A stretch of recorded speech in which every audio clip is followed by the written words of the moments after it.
All right. He was buried at New Prospect Baptist Church the next day, and it was a sad day, and it was a sad year all that year. Mama felt like that there was no use to try anymore. We hardly worked a crop.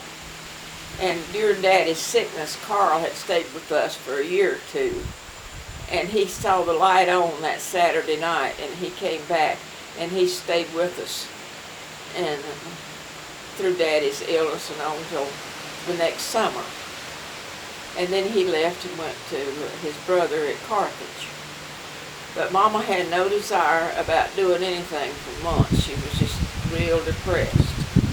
And every time I would see Daddy's brother, Uncle John, he looked so much like Daddy, I would hold Mama's hand and squeeze my eyes as tight as I could.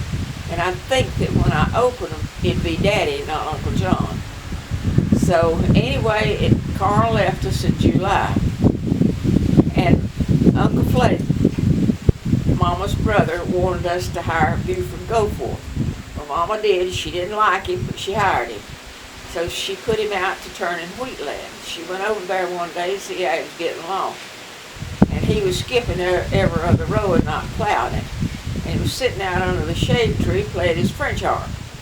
So Mama told him to get the mules in the stable and get his clothes and leave. So we had never spent the night by ourselves without a man there, and I was just desperate. I just thought a booger would get us and that'd be the end of us all. And I was sitting on top of the hill watching Mama and Ozelle milk. And I looked out the old road out towards where the new barn is. We had a mill house. It's a 4-story mill house. Most wonderful place to play in it ever was in the world. And I looked out the road, and there come Carl. And I run out there, and I was just a squalling.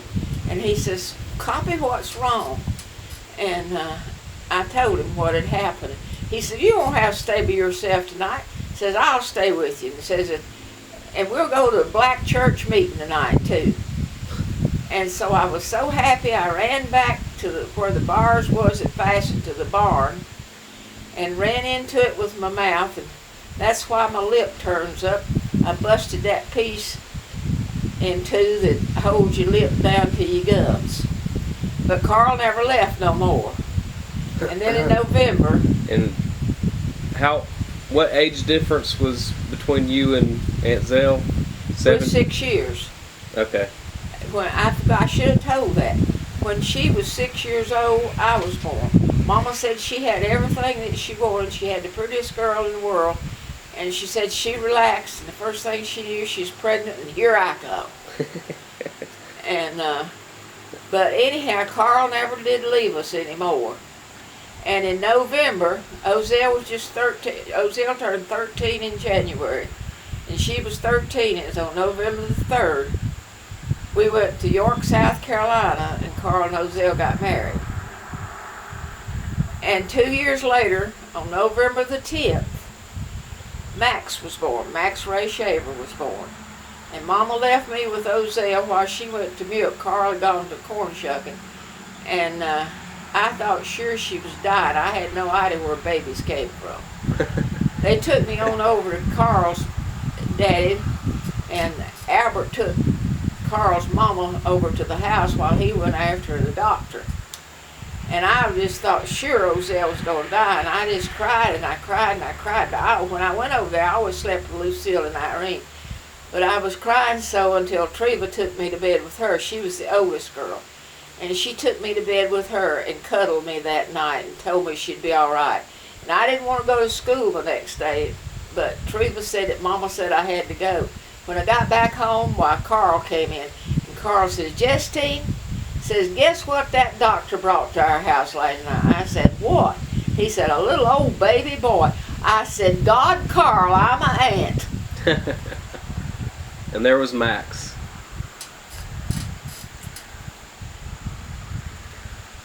Well, Carl and Ozelle, they moved down to the little house the day before, 2 days before Max was born. Mama had Fred to remodel it and fix it up and paint it, and they moved in down there. So it just left me and Mama at the house by ourselves. And I loved Mama better than anything in the world. She was all I had, really. And she had her own way. She wasn't the easiest person to get along with, but she was smart. She was intelligent. If she had been today and had the opportunities that young people have today, I don't know where she'd have been. She probably would have been a governor or president or something. I don't know what she'd have been. But she was smart as the dickens. She was a pretty good cook from what I hear, too. Yes, she was a wonderful cook. Yeah. And you couldn't pull nothing over on her. But she was always understanding with me. Back when I was dating, I never had a curfew. She always said I had sense enough to know when the right time to come home. And if she told me when to get home, we had a flat tire, we might hurry home and wreck. So she said I always had sense enough to know when to get in. So she was very tolerant with me. She was very modern for her time. She loved wrestling, which most women didn't. Of course, she believed every word of it and every move of it. And she had a lot of odd sayings that she had. If something she had to do that she really didn't want to do, I've heard her say 1,000,000 times that she'd rather eat poop with a splinter. And she was just all the time had things to say. And she'd say, too much is not enough, and too much ain't, enough is enough, and too much ain't half enough. I never could understand that. But she ran the farm. She worked like a dog. She was in the field from sun up till sundown. She managed the money. She'd lay at night and cry, afraid that we wouldn't have enough to live, but we always had plenty.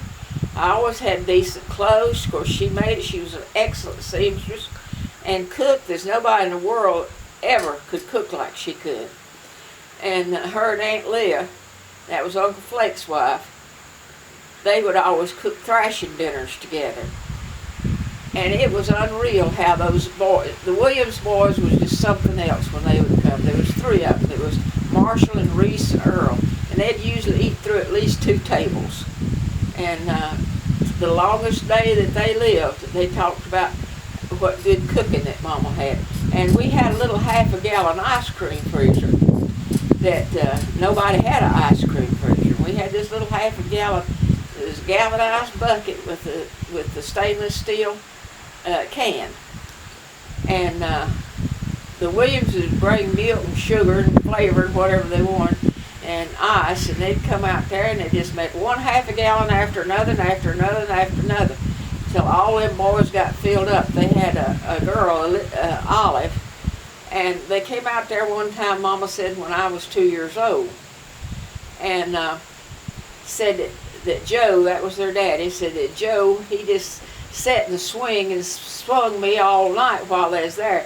Said he'd say, "Foot's alive, Perry, this next me feel young." Well, 9 months from then, Clovis was born. That was the baby girl. Grady White's lived next to us, and no better neighbors has ever been than Grady White's. They had a daughter, Marie, that was 10 years older than I was. And believe it or not, after I grew up, we were together nearly all the time. They had a son, G.D., that was a year older than I was, and he was my playmate. What did I do?